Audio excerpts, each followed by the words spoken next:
Thank you very much to everyone for inviting me. It's a great pleasure to be here. I have a number of longtime friends, so it's a great pleasure to be here. So does everyone see my slides correctly? Yes, perfect. Perfect, thank you so much. So what I'm going to present is called Monetary Policy and Redistribution in Open Economies, and is joint work with Xin Guo at the Bank of Canada and Diego Perez. So the motivation of the paper is that the redistributional effects of globalization have featured a prominent element in the policy debate. An influential view, for example, developed by the view of globalization and its discontents, argues that international integration has asymmetric effects on households, and that macro policies is not, if not designed addressing specifically those asymmetric effects of globalization, can amplify unequal responses to households. Okay, so there's kind of a large academic literature analyzing this in trade and in labor. We know less in terms of international macro, in terms of this area. Okay, so what we want to do in this paper is to study what are the distributional effects of open economies, and economies in particular that are open to the world, but in an uneven fashion, in which households in that economy are have uneven integration to international markets. Okay, so for this, what we do is to build a quantitative open economy model with three key ingredients. Okay, one is that we want to have a monetary transmission, because that's kind of the main focus of our analysis. So for that, we will have a new Keynesian structure, which is as canonical as possible in all regards. You know, those of you familiarized, I guess everyone, with the new Keynesian small open economy model, that's what we're going to be doing. Then we want to have a realistic income and wealth distribution. So we are going to have a kind of incomplete markets with an insurable income risk, following the literature of heterogeneous agent new Keynesian models, also known as HANK. And the third block is going to be also to introduce heterogeneity in households integration. And what do we mean by this is households can be differentially integrated in the real side, that is what sector they produce in. Do they produce to a sector that is connected to the rest of the world or not?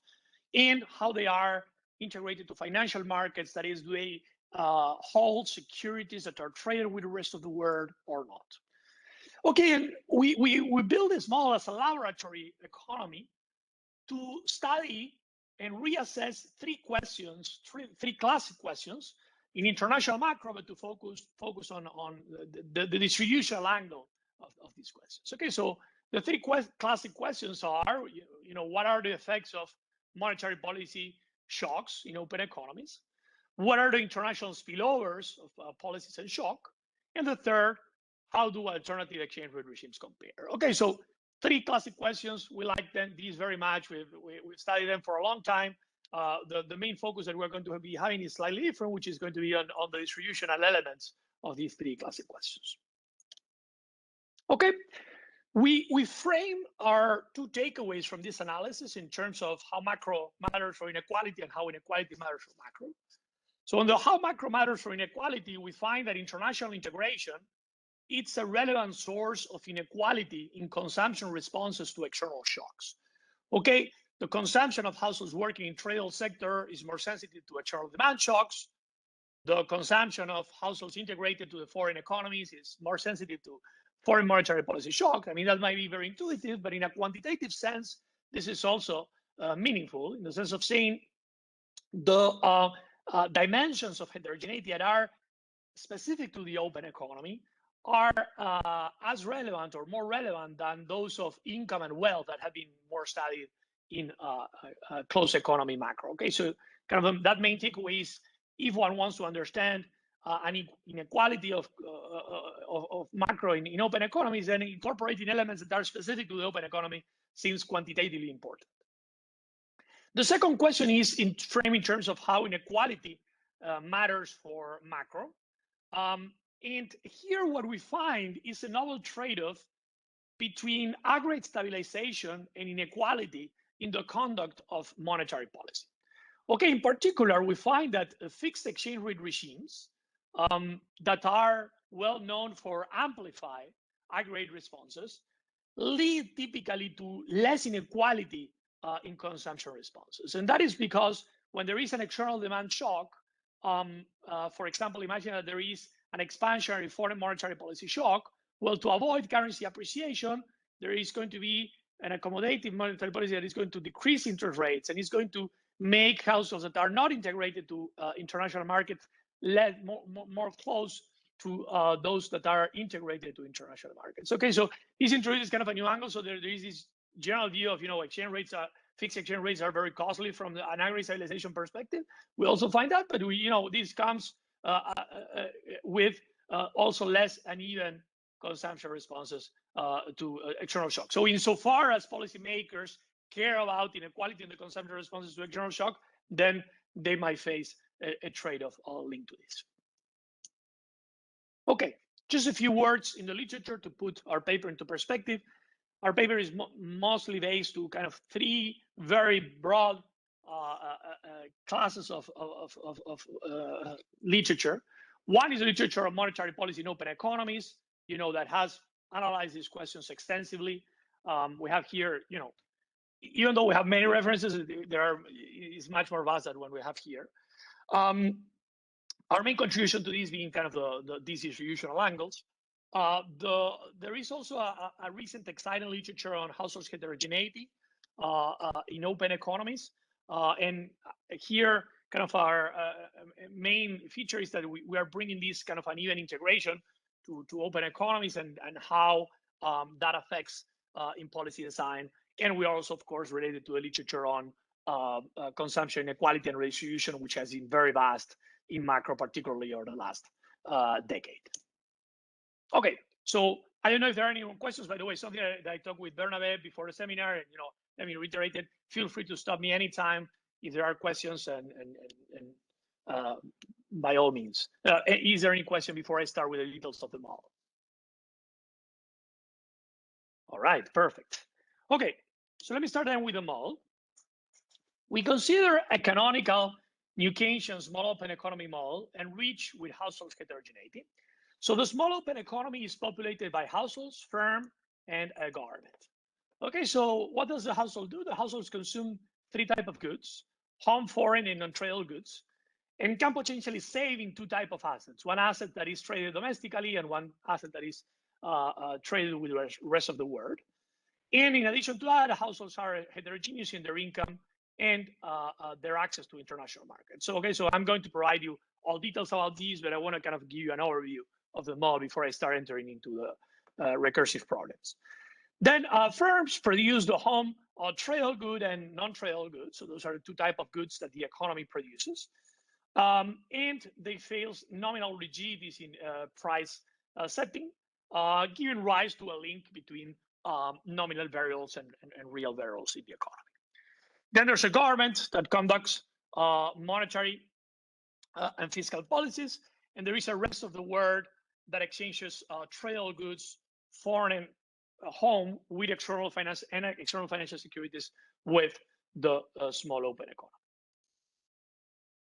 Okay, so let me start with describing you in more detail the household's problem.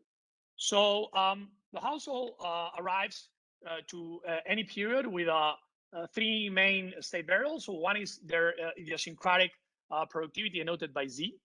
Then they have a vector of security holdings, noted here by B, and a vector of that describes their international integration, described here by O.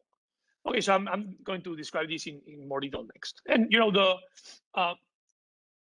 value function of the household is the maximized value over their period utility, defined over consumption and labor, plus an expected continuation value. Okay, so what are the main features that we have here? Okay, so the main features that we have first is that we have three types of goods: home goods, foreign goods, non-tradable goods. These nest kind of main choices that you have in open macro, some Galli-Monticelli model tend to have like home and foreign. Schmidt-Grohe-Uribe, for example, trail, non-trail. Ovser-Rogov have the three good formulation. We go for the three good formulation that nest kind of existing work. And then consumption that the households consume is an aggregator of the trail, non-trail good. And the trail good is itself an aggregator of the home and the foreign good. The difference between the home and the foreign good is that the home good is produced by the economy. The foreign good is a good that is not produced by the rest of the economy. Okay, what we have here is in the first line is the budget constraint that in the left-hand side has the uses of income, consumption, plus the purchase of securities that I'm going to describe in a second. And on the right-hand side has here the sources of income, including savings, labor income, and transfer from the government and some portfolio adjustment costs. Okay, what are the three sources of heterogeneity in this environment? The first is the classic heterogeneity considering macro models, which is this variable Z that indexes the productivity of the household. Okay, so the household works W, L hours worked, that perceives a market wage rate W, but that is scaled by this productivity. And the good thing about this is that it can lead to a realistic distribution of income. Again, we can parameterize this Z to lead to a realistic distribution of income. And coupled with a borrowing constraint that is included into here, into the set that the households can take, leads also to realistic marginal propensities to consume in the model. All right. Then what are the kind of more novel sources of heterogeneity that are particular to the open economy? The first is what we call real integration. Okay, so the real integration indexes the sector in which the households work. This is a variable that we note OR that indexes whether the household is integrated and works in trail sectors or the household is non-integrated and works in non-trail sector. Okay, so the idea here is that in our baseline model, we model the transitions across sectors as an exogenous and persistent process governed by this transition matrix here, gamma. The reason why we do that is that in the data, there is work, at least going to Lillian, Lugani, and Rogerson, that indicates that sectoral reallocations for household is fairly infrequent. Andres Rennick, for example, has kind of also evidence on that regard for sectoral reallocation in emerging markets. So given the fact that in the data these transitions are fairly infrequent, we model them as these exogenous processes. Now in the appendix, in an appendix of the paper, we endogenize these transitions using tools from discrete dynamic choice, and we find consistent results to the one that I'm going to show you. Okay, so expositionally, this is much simpler, but the results go through if you would prefer a version of the model in which households can switch across sector endogenously, and that will depend endogenously on the relative wage in the two sectors. Okay, then the third source of financial integration is what we call financial integration, which indexes whether the household saves and borrows in external and or domestic security. So we denote these, we index these with the variable OF. The variable OF can take the value of 1 if the household is integrated, 0 if the household is not integrated. And what it means that a household is integrated is that they can purchase bonds, both of that are traded domestically, as we denote here by BD, and that are traded with the rest of the world that are denoted here by BE. Okay. Where do we see that this heterogeneity in integration comes from? Well, also from the set of securities that the household can access to. Okay, so if you're a household that happens to not be integrated to international markets, then you can only choose positive or negative securities for the domestic position. If you are a household that are integrated, you can potentially take position in both with the same fixed borrowing limit that we're taking. Okay, so both types of households face a fixed borrowing limit, but the integrated households can pick a portfolio between the two types of securities. Okay, and to allow for endogenous deviations from UIP, we are going to introduce some portfolio adjustment costs in this choice of securities. Okay, so if you are an integrated household, you can pick what securities do you want to save or borrowing, but then you face some portfolio adjustment costs into this. Why these two assumptions, what they are consistent with? So first, we are imposing here, we are high wiring kind of some financial segmentation, segmentation in financial markets, which is consistent with literature in open economies, for example, the work by Warnock, Mayori, Nima, and Schreger, that have shown that households in open economies do face some certain type of segmentation that makes it hard to access international markets. We're then going to, of course, map these to precise data that I'll describe you next. Okay, and then the other assumption here is that there are some portfolio adjustment costs for integrated households. This is also consistent with a large literature in finance specifically that shows that households do not adjust their portfolios every time, and that speaks about potentially costly adjustment of portfolios. Okay, perfect. Pablo? Okay, yes. Hey, Pablo, Andres Fernandez here. Hi, Andres. Great to have you with us virtually. Thank you. Great to be here. So how does this align or not with the fact that pension funds invest abroad, right? So that is a very good question. So here for expositional purposes, we are just modeling direct access of households to international financial markets. Now, I completely agree with you that an important source through which households access international markets is through financial intermediaries. So when we go to the data, we are going to measure both direct and indirect holdings that the households have. Okay, so what you are saying is kind of very important, and we are going to be measuring. If you want, we decided to build a more parsimonious model. Now, if we would like to have kind of a model that explicitly makes the distinction between that we are going to be making in the data, we will have here your match to a certain financial intermediary. And you know that there is also heterogeneity across those financial intermediaries in their degree of international integration. So depending on whether you are matched, for example, with a pension fund that is very active in international markets, then you are going to be holding indirectly those type of securities. If you're holding with a pension fund that is very local and invests mostly on domestic bonds, then that is going to contribute to yourself being a domestic. So bottom line, what you're saying is very important, and we are going to make it explicit in the data. If you want, we pick the model in which this is just direct for more kind of expositional purposes. But I will be very sympathetic to also having kind of financial intermediaries that differ in their international integration, but it will just have kind of this additional layer. Okay, great, thanks. Thank you. All right, then that's the household block where most of the action of the model is going to be taking place.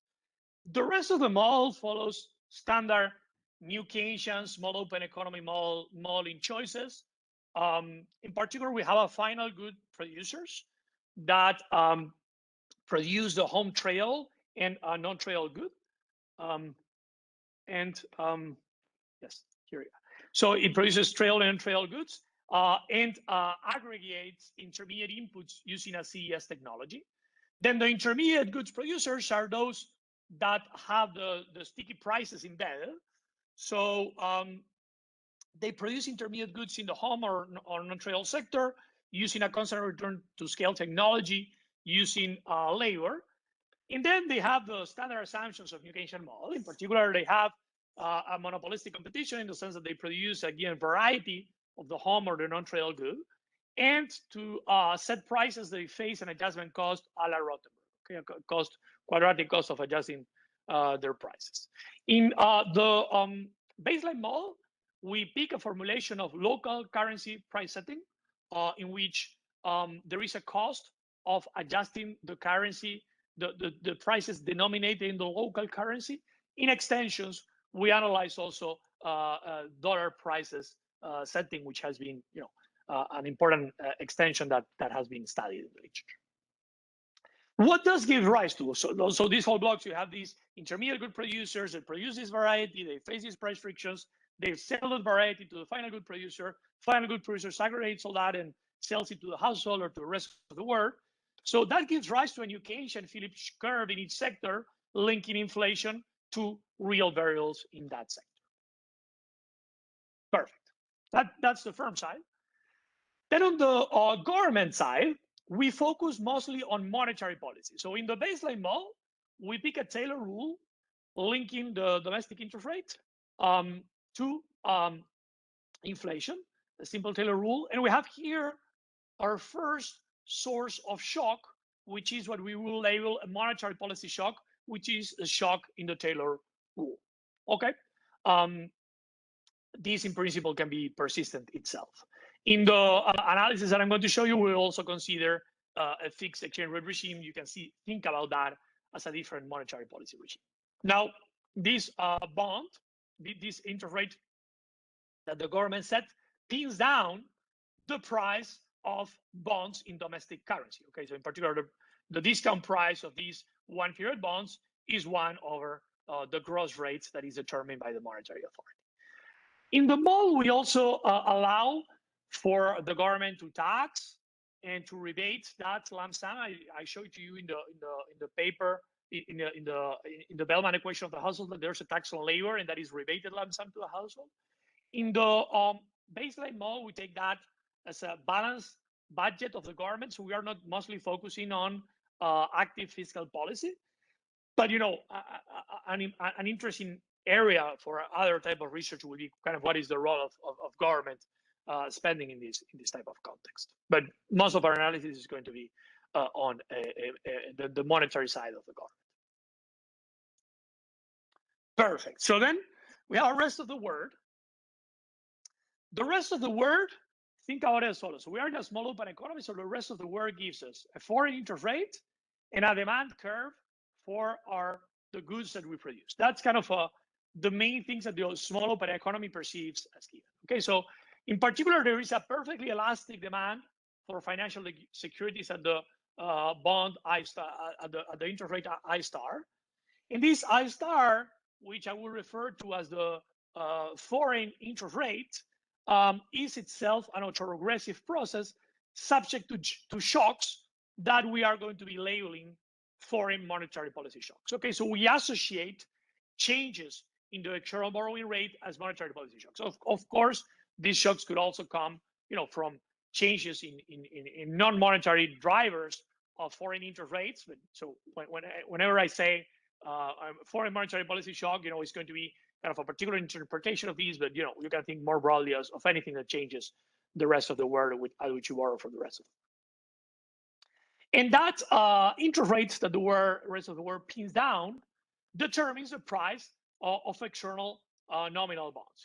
In our baseline formulation, these prices, these bonds are also set in local currency. So the price of these bonds are going to be linked to the inverse of the gross rate and to the inverse of the currency depreciation, denoted here by E, which is the number of local currency units per unit of the foreign currency. Okay, this part, if you want, is kind of as standard as you want in the small open economy. Whenever you have this bond that is priced by certain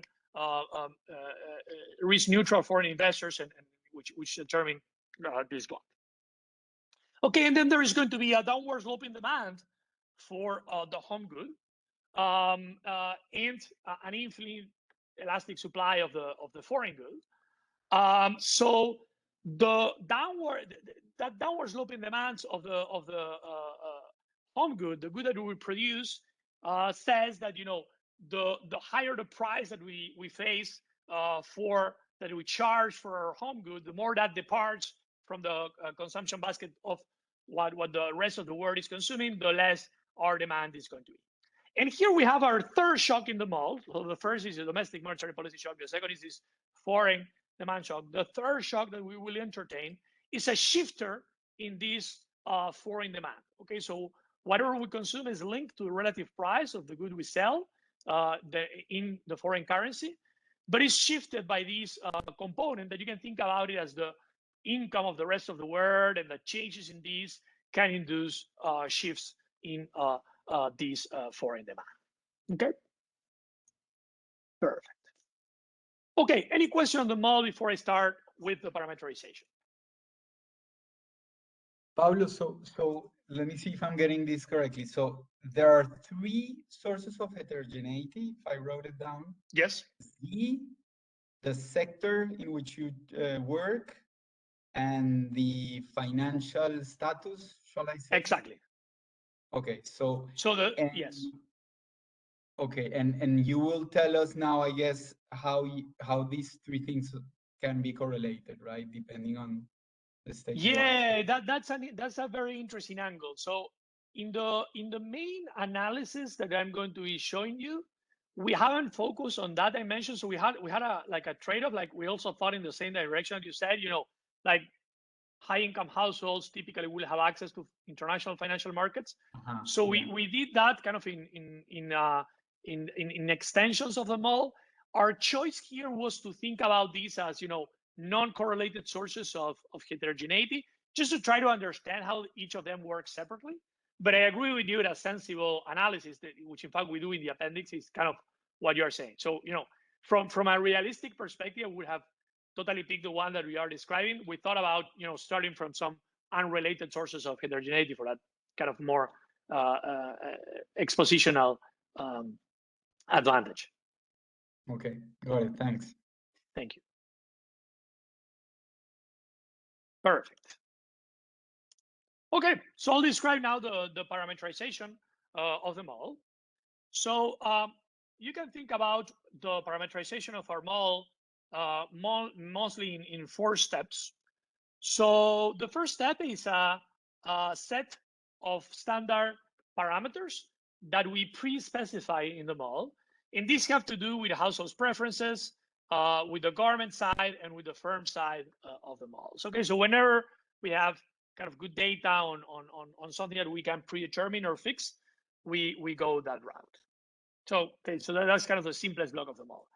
Then the second block of the model is the part of the model governing the household and wealth heterogeneity. So what we do here is to pick a process for Z that matches higher order moments of income dynamics. And there we follow the closed economy literature that has tried to have a component of income with 2 subcomponents, kind of a permanent and transitory components, and with that you can match the distribution of income fairly well. Now we also want to have realistic marginal propensities to consume in the model, so we pick the borrowing constraint B underscore to match the median marginal propensities to consume in micro level studies of around 15%. Okay, so if you want, in this block, we'll try to be as close as possible to the macro literature analyzing heterogeneity in income and wealth. Okay, then there's a third part of the paper that I'm going to describe you in more detail, that has to do with how do we match the share of integrated and non-integrated households and the transition probabilities of that. And the way in which we measure this is as follows. So the real side of integration is, if you want, a little bit more standard, and it can be mapped to something kind of more specific. So we classify sectors as a trail and non-trail sectors. There is, if you want, kind of a long-standing literature classifying sectors in this tradability. Broadly speaking, manufacturing, agriculture are the kind of tradable sectors, and services are mostly non-trail sectors, but we did at a finer level of disaggregation. But then we have the share of employment of households in each of these subsectors, and we end up measuring that 37% of households work in the tradable sector. Then we also measure from Lugani and Rogerson, what is the probability that a household transitions across sectors, and we match an average persistence of 96% of you staying in your sector. And this is what I was telling you, that the literature has documented quite persistent sectoral employment. In other words, it's very unusual that households change sector. Okay, that's kind of the real side of heterogeneity in integration. Then we have the financial side. So what we do in the financial side is to go to micro level data of Canada. The main country that we're focusing on for our calibration is Canada, which is a standard a country that has been widely analyzed as an open economy and that it shares similar features to the US. And it has, we have there two data sets. One is a household level portfolio, which is a Canadian financial monitor, which is a survey data that asks for households of what their financial portfolios are. So this is the part I was describing to you, Andres, in terms of direct holdings. Okay, so how do I measure your direct holdings? With, what bonds do you hold in your portfolio? So are these, bonds which are domestic bonds, or are these bonds that are traded with the rest of the world? But also we go the route that you suggested, which is to measure the indirect holdings of household through the financial institutions. Okay, so we have data on which is called the GQ return, which is regulatory filing data that tells us financial institutions what is the share that they hold in terms of foreign bonds. So we can measure in the balance sheet of each institution what is the share that they hold of each financial bond.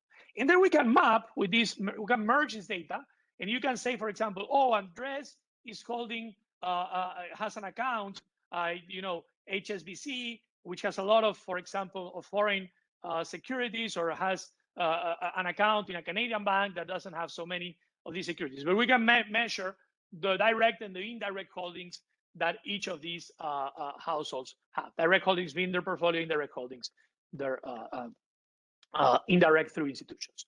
We define households as being financially integrated if they hold at least more than 10% threshold of foreign securities. We then study the robustness. Of course, there's no kind of in our model, this is kind of discrete. One can do it kind of if you want more continuous, but to do it more discrete, we measure it this way. And if you pick this threshold of 10% of securities as being that you are integrated to, because we want to measure kind of substantive amounts of international securities, and that is where a threshold of 10% came, but then we decided robustness plan.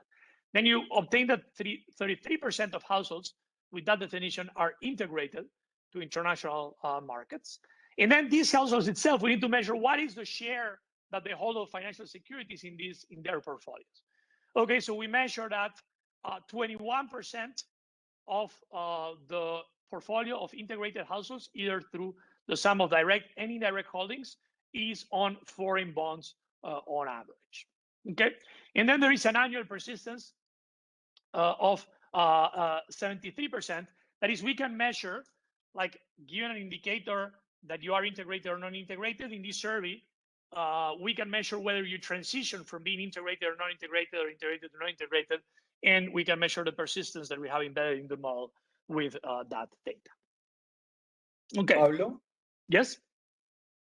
Yeah, another issue that comes to my mind is home bias, right? You haven't mentioned anything about that. Perfect. Yes. Important, right? So absolutely. I guess home bias is in the numbers that you're presenting, but to what extent is it optimal, right? Or Yes. No, very good questions. Okay, so home bias is a very important component of our analysis, and I can show you. We did kind of, if you want, extensions to analyze how exactly home bias matters for our results. So I completely agree with you that home bias is a central element of our results, and we try to measure it carefully. So the way in which we do it is to say, okay, we see that only 21% of the portfolio of these integrated households. So you have like a 2/3 that are not integrated at all. But even if you are integrated, where do you see the large share of home bias? Well, with the fact that this alpha, which is what we call the home bias in the financial side of the model, is 1 minus 21%. So that is how we are measuring the degree of home bias.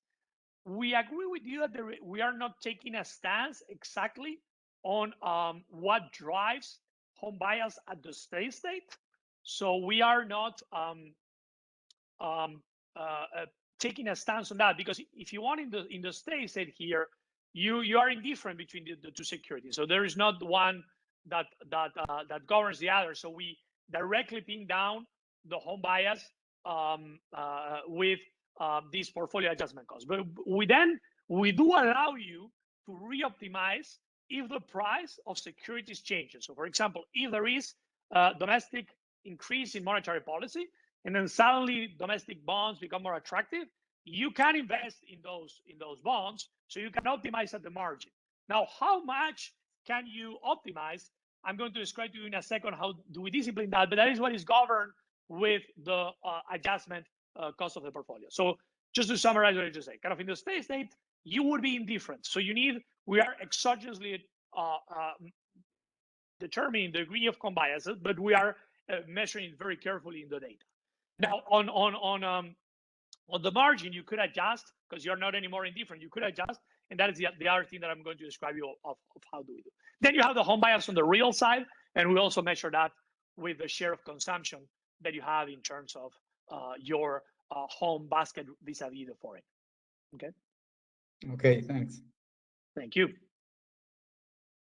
Okay, and as I was saying here, so we calibrate these as independent Markov process, which was the other comment that Andres was telling in terms of where they are correlated or not. But in robustness analysis, we allow for some correlation. Okay, then what are our the fourth and last step of our parameterization has to do with the aggregate responses. Okay, so what is the logic of bringing information about the aggregate responses? The logic is as follows. So think about you're an atomistic household, and we want to measure of how different households react in the economy. So what is key to us is that our model delivers sensible changes in terms of the prices that the households faces. For example, how does the exchange rate move? How does the nominal rate move when there's a shock? How persistent these are? So all of these, we want to try, kind of the logic of our analysis is that if we want to measure distributional aspects, a lot of these distributional aspects is coming from changes in relative prices that differentially affect households. So if in the steady state you parameterize, for example, what is the share of portfolios that each faces, and then you pin down how much does the exchange rate move, you can therefore pin down how were households that were and were not integrated to financial markets differentially affected by shock. Okay, so that is the logic of targeting aggregate responses to macro shocks. And here, let me kind of go back to what I was telling you, Andres, in terms of how do we match at the margin, how much you can adjust. One of the targets in an aggregate responses is the deviations from UIP to a monetary policy shock. So in the model, if you don't put any adjustment costs on the portfolio of households, then UIP would hold, right? So you change, let's say the foreign rate changes, and internally prices will adjust so that the UIP holds.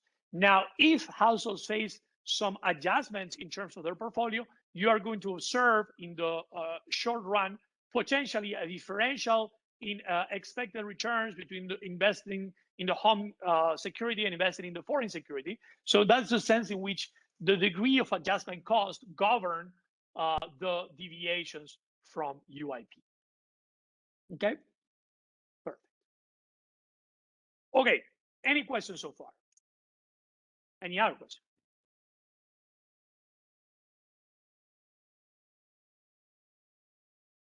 Great. Okay, now let me try to show you the main results that we find in the paper. And as I mentioned at the beginning, what we try to do in terms of the what guides our analysis is to focus on these classic questions in international macro, but from a distributional perspective. The first of these questions is, what are the effects of monetary policy shocks in open economies? Okay, so consider now a monetary policy shock defined as an unexpected change in the Taylor rule, standard monetary policy shock, and we begin by documenting the aggregate responses to this shock. Okay, so if you have now, we're focusing on an expansionary shock, an unexpected decline in rates. So that leads to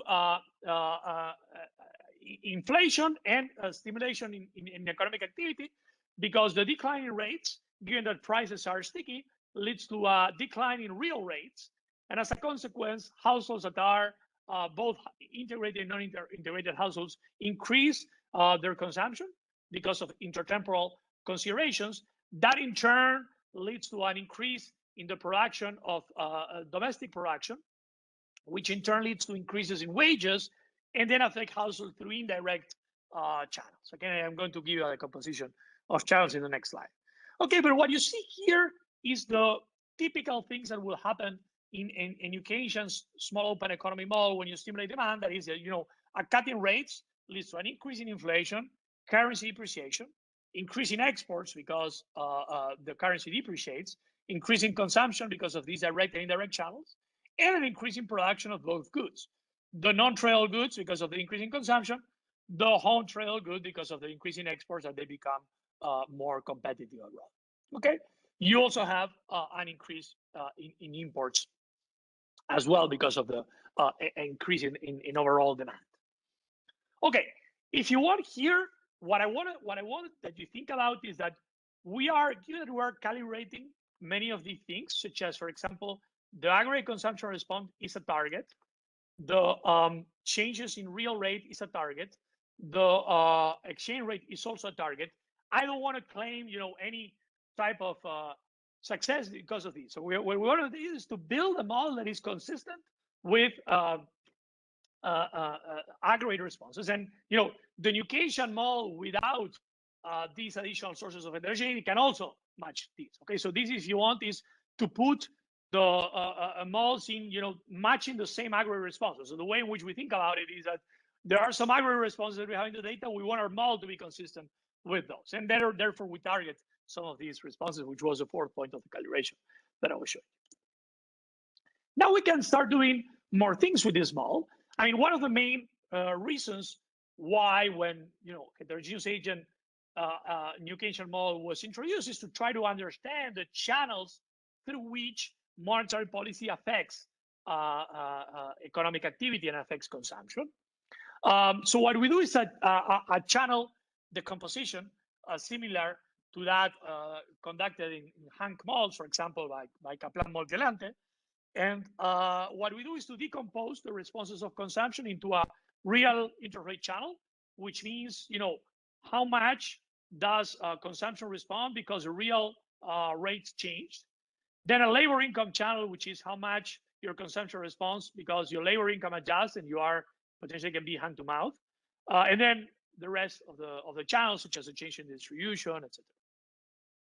So what we see here is that, consistent with closed economy models, most of the channels through which the monetary policy affects the economy is through indirect channels. And this is embedded into the fact that we are matching marginal propensities to consume aligned with the data. And in order to match that marginal propensity to consume, you need to have a non-negligible share of the households that are close to their constraint and therefore hand to mouth.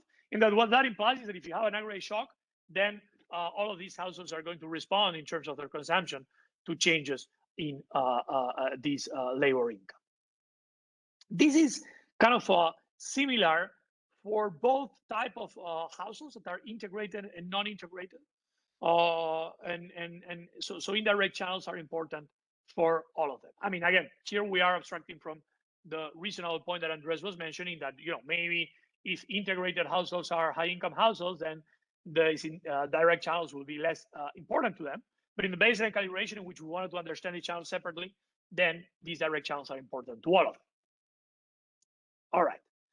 Then what our main focus is on, okay, what are the heterogeneous responses that these shocks have across different households? So here, the first thing that we're showing is that there is an increase in the dispersion of consumption responses. So measured, for example, by the standard deviation, the interquartile range, or the 90 to 20% percentile. This is just telling us not all households respond similarly to changes in these monetary policy shocks. Okay, so there is a dispersion in terms of how much these households respond. Then we can decompose, given that we have a variation across the responses of different households, we can decompose how much of this variance is explained by different sources of heterogeneity. How much is explained by real integration? How much is explained by financial integration? How much is explained by net wealth and labor income? What we find, consistent with what I was showing you in the previous slide, is that most of the heterogeneity in responses is driven by wealth and income, which are these sources of heterogeneity that are classic to a closed economy macro. Right? This is connected to what I was telling you in the previous slide, that in our baseline model, both integrated and non-integrated households are kind of equally affected by direct channels. So that is a sense in which that heterogeneity doesn't play such an important role. What I'm going to be showing you, though, is that this result only holds true for domestic monetary policy shock. Okay, so I want to emphasize that if the only thing that you want to try to understand is what is the effect of domestic monetary policy shock, then the main source of heterogeneity that you might have to consider is this heterogeneity in income and wealth. Now, as I'm going to describe to you in a few slides, if you are interested in also understanding external shocks that are an important driver of fluctuations in open economies, then this result is not going to be true anymore. All right? Pablo? Yes. Hi, Juan Guerra from the bank here. Hi, Juan. So in panel 1, these are results for an expansionary monetary policy shock, right? Mm-hmm. So you're finding that an expansionary shock increases inequality, right? Dispersion in consumption. Correct. But are you familiar with, there's an empirical literature on the effects of monetary policy shocks on inequality, and it mostly finds the opposite. So contractionary monetary policy shocks increase inequality in consumption, income, and other measures. And there's a paper by Koivion, Gorodnichenko, and other 2 co-authors. There's a paper by Harun Mumtaz and Teofilopoulou. There's a paper with on a panel of 32, I think, advanced and emerging countries, and they keep finding this the inverse result, if you want. So I was wondering if you're aware of that literature and if you have any comments on that. Yes, absolutely. Thank you very much, Juan, for bringing that point that I think is very important. It gives me the chance to clarify what is the dimension of inequality that we're focusing on. So that's kind of a very important clarification. So I appreciate you bringing it up. So we are not focusing on here on whether you stimulate more the high income households or the low income households. So that is, would be kind of a standard measure of heterogeneity. So here, the same results that I'm showing you will be true if you do an expansionary monetary policy shock or a contractionary monetary policy shock. What the main thing that we are doing is not about do you affect high income households or low income households, but do you generate inequality in terms of the consumption responses? So in other words, what we're tracing is what is this IRF, but for different type of households. Okay, so what we're measuring is how wide these consumption responses are. And in particular, these results will be put into perspective, like particularly the numbers that I'm going to be putting into perspective, help you share comparing with other shocks. To what extent do you see a sizable difference in terms of these consumption responses? You see what I mean? So we are focusing on these slightly different, slightly or not slightly different in terms of inequality. But the reason why we focus on this is, if you want, we don't want to kind of ask so much how does monetary policy fixes something deep in the country, such as inequalities in income, but we want to understand more. For example, when there's a shock, are you going to obtain a lot of dispersion? And suddenly, for example, you have a boom and you have like a lot of people that are growing with that and then people that are left behind with that boom. You see what I mean? So we have this more notion of, how much whenever there's a shock, different households respond differently. So that's kind of which for us was at least kind of something, kind of an important dimension to analyze of monetary policy, because again, so there is also a question of, okay, more deeply, how does monetary policy affect deep levels of inequality? But as you're saying, I mean, that depends on whether you do like a contractionary shock, a negative shock, and to some extent we're focusing on a complementary angle to that. Okay, so the result that I don't want to convey the idea that an expansionary monetary policy shock increases dispersion in a contractionary. That's no. Here, like both of the shocks will lead to heterogeneous responses across households. What we want to understand more is, okay, kind of who gets beneficiated from these, and how does this differ across different type of households. Yep. Okay. Perfect.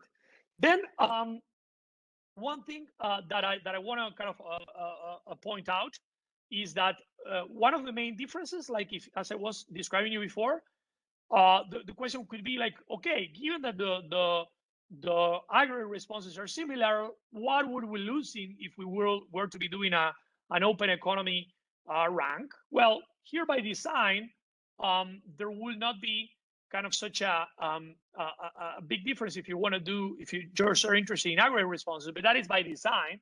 What you will have it different is what are kind of the channels through which you affect the economy. So consistent with the closed economy results, the indirect channels that were very important in the open economy rank are, if you do the open economy rank, most of the stimulus will be direct channels from changes in rates. The composition of direct and indirect channels are quite similar to those of the closed economy rank. So again, this is kind of a stress that if you want to think about what are the main differences with the closed economy rank literature, then what is crucial here is to focus on foreign shocks, not so much in the domestic monetary policy. In the domestic monetary policy shocks, you will get a lot already with heterogeneity in income and wealth, and that will be consistent also with what you find in a closed economy model. Okay, that's all I want to say about monetary policy and how it transmits to the economy. Now, I'm going to then enter into what I think is kind of an important dimension of opening the economy, which is its exposure to international spillovers and policy shocks. Okay, so here I'm going to be thinking of an expansionary monetary policy shock in the rest of the world. So think we're in Chile and the Fed declined rates, or an increase in the demand of copper, or in the demand of any good that we export to the rest of the world.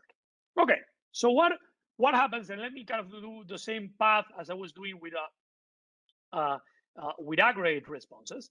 And what we find here is, again, we want to be kind of in the aggregates, we want to be as consistent as possible with the data whenever possible, and we are finding consistent responses with what has been done in canonical small open economies, and we are happy with that if you want, because our main aspect is not about the aggregate transmission, but it's about the redistribution.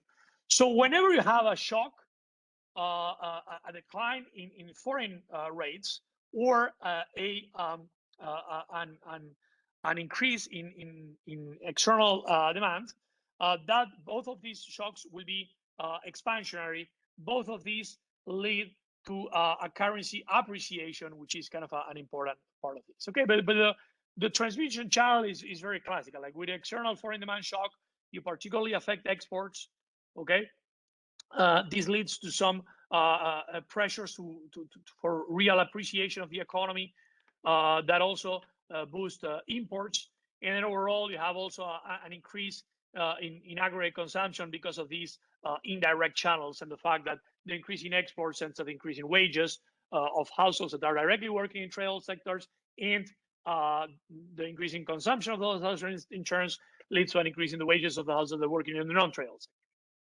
For a foreign monetary policy shock, there's a decline in rates that stimulates consumption of households that are integrated to the rest of the world, but they consume also more, and through indirect channels, they push up the wages and the consumption of the rest of the households in the economy.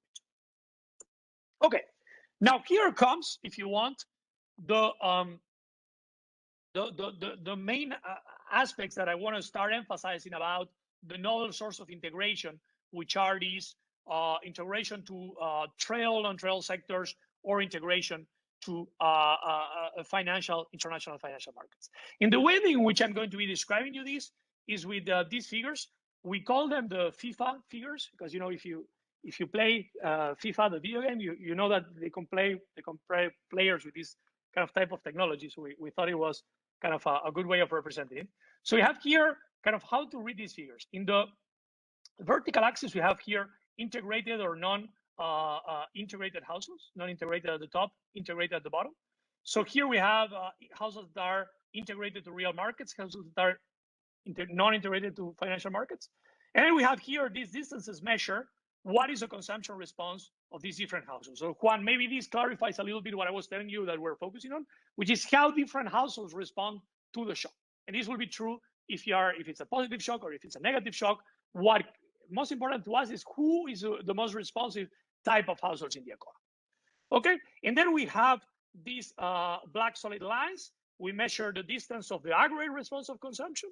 So the first thing that this figure tells us here is that the main heterogeneity of responses of the foreign demand shock is, perhaps not surprisingly, whether you are integrated or non-integrated to the rest of the world. That is, households that are integrated to the world economy, when there is an expansionary demand shock, have a substantially higher response. Here we can measure the distance between how much is really integrated households and these the aggregate consumption respond to. Okay, so that is kind of a big source of heterogeneity, and you can see already here in terms of consumption responses. Then we do the same thing for the monetary policy shock. I can remember here that we have financially non-integrated and integrated households. And what you see here is that whenever the Fed declines rates, those that increase their consumption by more are households that are integrated and directly hold international securities. Those are the households that are directly affected in the ordinary equation by these foreign demand shocks.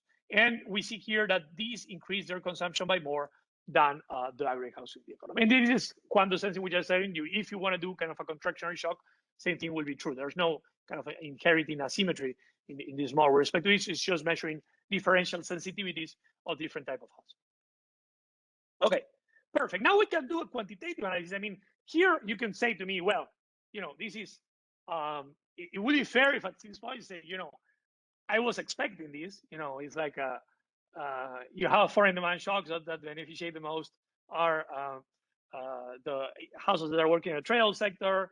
If you decline rates of the Fed and you have heterogeneity, so this is kind of if you want very intuitive, so you can tell, okay, why did you build the whole model for if this is the main result? Well, I mean, we can now have a quantitative sense of these, right? So we can say how relevant are these sources of heterogeneity vis-a-vis the other sources of heterogeneity, more classic sources of heterogeneity of income and wealth.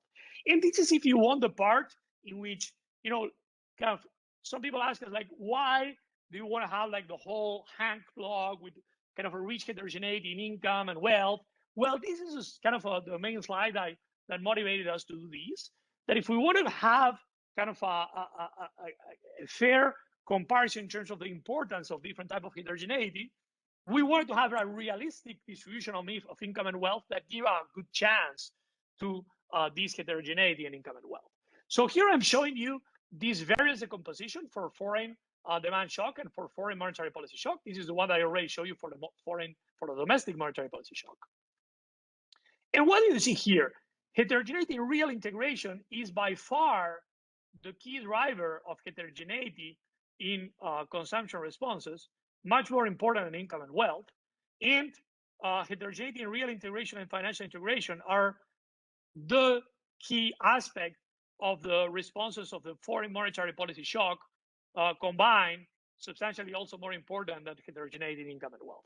So this is kind of, if you want, one of the first takeaways, the two takeaways of our paper, which is that if you want to understand heterogeneity in an open economy, it is very important to analyze not only traditional sources of heterogeneity analyzing closed macros such as income and wealth, but also to incorporate that households are unevenly integrated to international markets as measured by the sector in which they work or the portfolios that they have. All right, that's kind of, if you want, kind of a first takeaway. Now, I'm going to start now with the, yes? Pablo, I have a comment on this. Yes, so you haven't mentioned much about heterogeneity in MPCs, which is a key element here. If I recall correctly, you tried to match the average MPC, which, if I recall correctly, is something around 15%. Correct. But so a first clarification is: do you also try to match other moments of this of the distribution of MPCs? And related to this, are you embedding or in any way addressing the fact that it might be the case that MPCs are lower in precisely the households that have more asset allocation on foreign finance? Very good question. So let me start with the second one. So for the second one, I'm going to kind of give you a similar answer to the one I gave before, that I'm still here in the word in which these are not correlated. By all means, they're not. Yeah. Okay. There would be there is in the data, and when I reach the kind of the set of extensions that we do, that is a sensible extension. And I agree with you that there are kind of intersections here that are important. Now, to the first question, I also want to be kind of upfront about kind of in the paper about saying, as you're saying. So we're matching the average MPC. We do have a distribution of MPCs, which is very much consistent with high-income households being exhibiting lowers marginal propensity to consume. But something that we do not have, and that's the part that I want to be upfront about, is that we do not have a two-asset model for the household in which you have, for example, a liquid and a illiquid asset. And as we know, kind of that is an important ingredient to make the high-income households to be more responsive to the shock. So if we were to embed an illiquid asset to the model, we will probably be doing a better job in matching the distributions of MPC. So to your exact question, which is kind of a very good point. So we are not matching something of the distribution of MPCs. What we obtain is very much what you would expect, and probably we are underestimating the marginal propensities to consume of high-income households. So in other words, in our model, rich income households are much more responsive, as they would be in a model, in a two-asset model, in which these households are wealthy hand to mouth.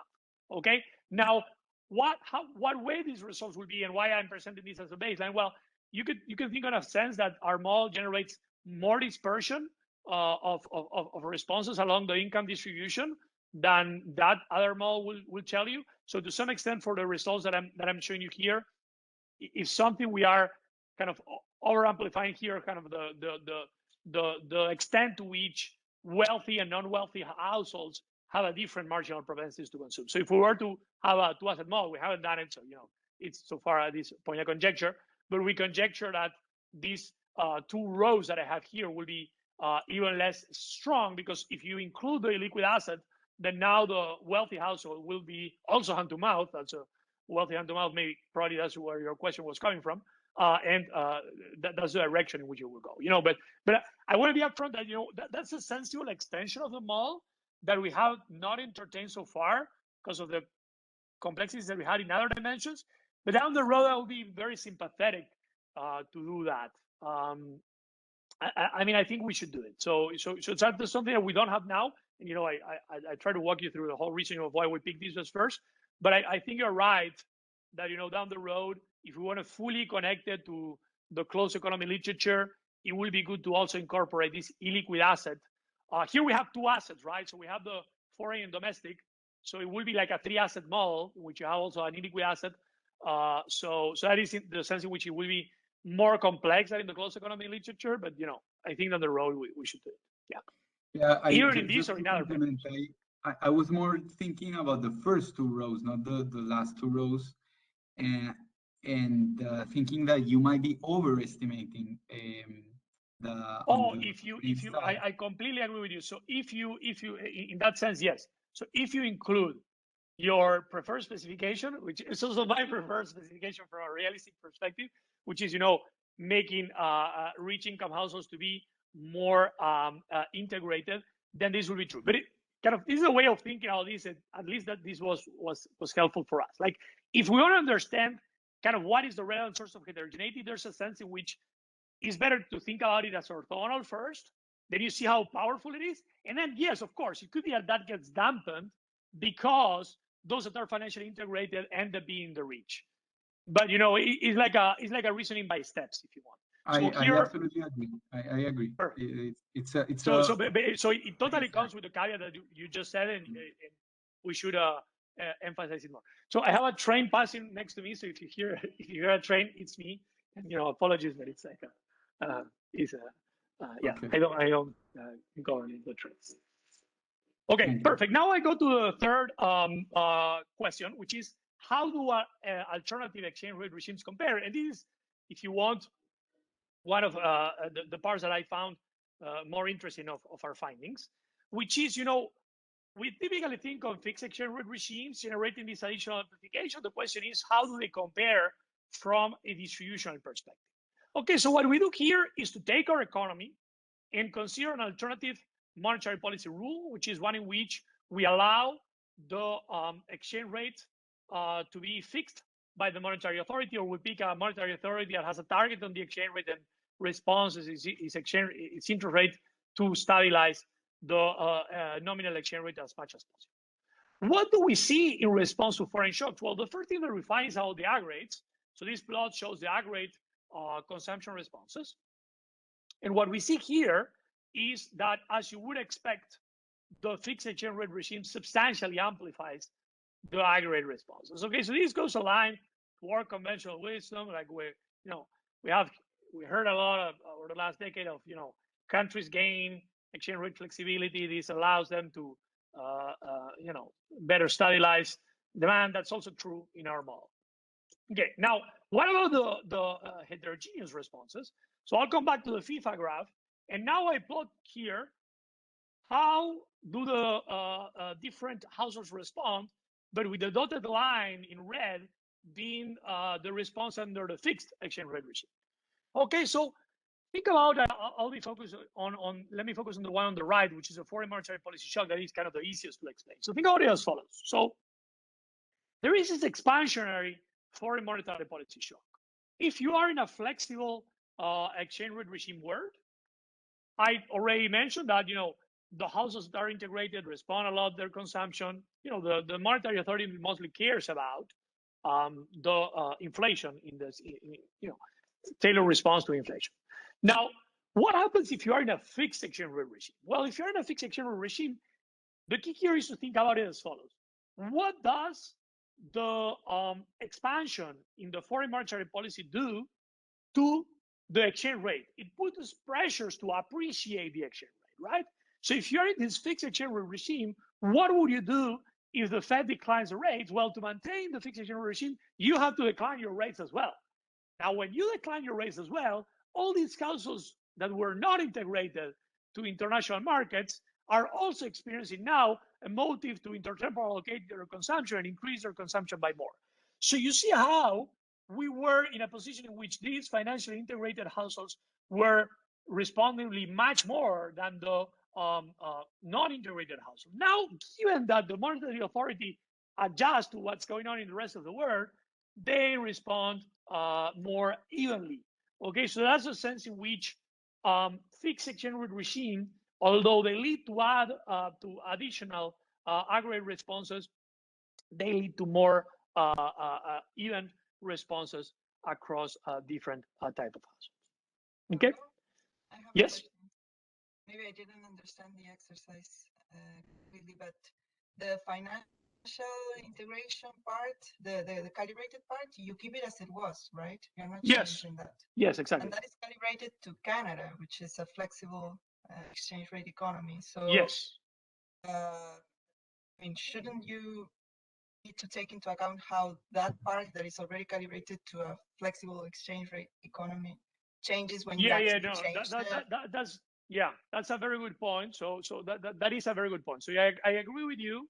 I mean, very well taken. So I agree with you that if Canada will move regime, like probably a lot of things would change that we are abstracting from in the model. So we are doing a counterfactual, keeping, you know, the state equal. I agree with you that it's kind of that is probably not the only thing that will happen, but our model, if you want, is not really equipped to think about, for example, oh, now if you move to a fix, how will long-run investment adjust? Like, you know, like we have a lot of long-run phenomena that we're adjusting, but our model is not really equipped to speak about. So there could be also interesting things coming from that, you know. So I want to be upfront that we are abstracting from that, and that is for sure first order relevance. What we're doing here, though, is what I think is an interesting counterfactual, which is if the country suddenly decides to fix and all the rest of the things, you know, in terms of the states they don't move, what will be the aggregate implications that we have? I agree with that. That's a big if,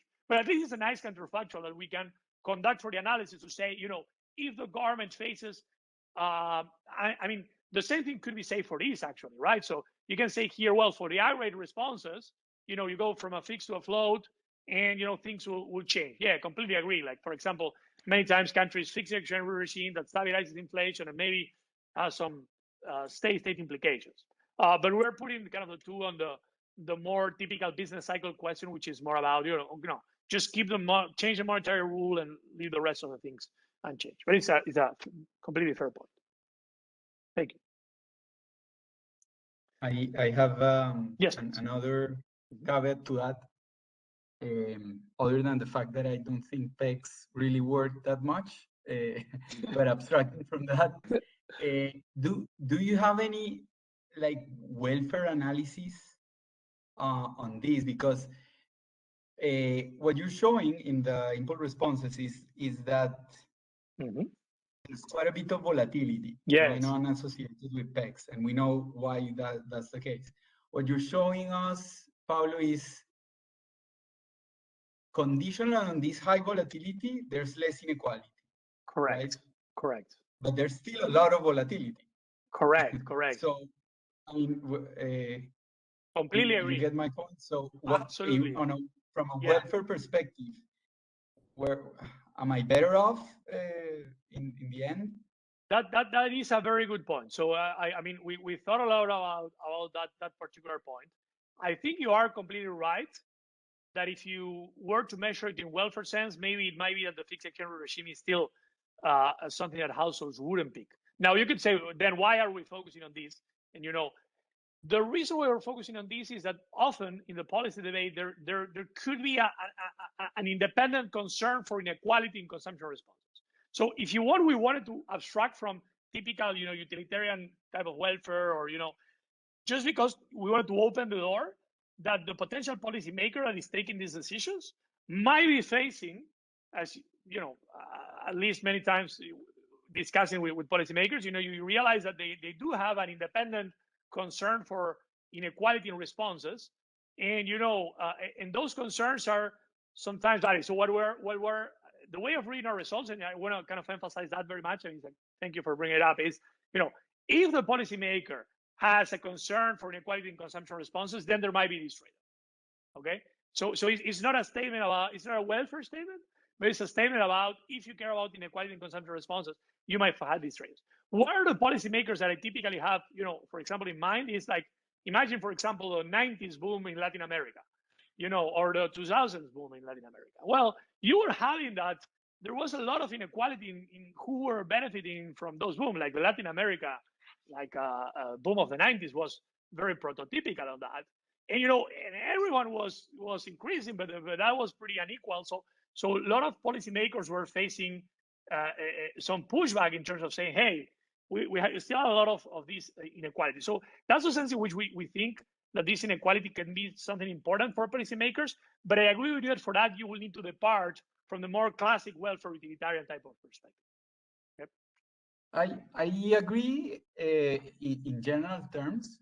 And by all means, I'm not saying that this is not advancing knowledge in this, where we basically don't have elements of analysis. But if you really want to push the redistributive aspect, I need to take on a word that you said earlier, which is fiscal policy. I mean, if I'm concerned with redistributive issues in the wake of an external shock, I would think first and foremost in using fiscal policy instead of messing around with the exchange rate. Yeah, I mean that's a very good point. I also want to be, absolutely clear about that. So there might be much better tools to deal with this. So in that regard, my answer will be kind of the, frequent answer that is given kind of in monetary analysis is that, fiscal tools are better, but they are also harder to change over the cycle. So the monetary authority is sometimes equipped in a sense in which it can react fast to this. And, our views here do not represent those of the Bank of Canada. But for example, if you are the monetary authority, you might be in a position in which you might be in a unique position to respond to this shock at a business cycle frequency. Let's say at the Fed, for example, changes rate. I mean, you could have fiscal instruments with which you can compensate households that are not integrated, but the central bank could in principle have this. I mean, I agree with you though that is not the first concern that comes to mind. Like many of central banks around the world have their price stability as the only objective for a reason. So by no means we are entering into that debate, and I think a lot of gains were made out of that. But what we're saying is that often the political systems are putting some concerns to the central bank, and that is, if you want, what our model can be telling you here. Like if you are the central bank and you choose to float, then you might be having much more severe inequality in responses that if you are under a fixed. And so we're completely abstracting from the discussion whether the central bank should care about that or not. So that is outside of the paper. But that's a little bit the spirit of where that is coming from. Pablo, maybe you want to take a couple of minutes to conclude if you want to leave. Yes, absolutely. Thanks a lot. So I have the so I promised to address the correlated shock. It's on the paper, and I'll not have time to show it. We also have something kind of in the paper that I think is interesting. That is that we study the role of international integration, and a result that at least I found not obvious is that the unequal effect of external shocks can be smaller in economies that are more financially integrated. And that is, I think, something that comes from the analysis. Okay, so let me conclude so I open for more discussion. So we study how monetary policy shapes effects of external shocks in open economies. Households' international integration is relevant for the asymmetric responses to external shocks. And insofar as the monetary authority cares about inequality in consumption responses, there might be a trade-off between maintaining aggregate stability and reducing these inequalities in consumption responses.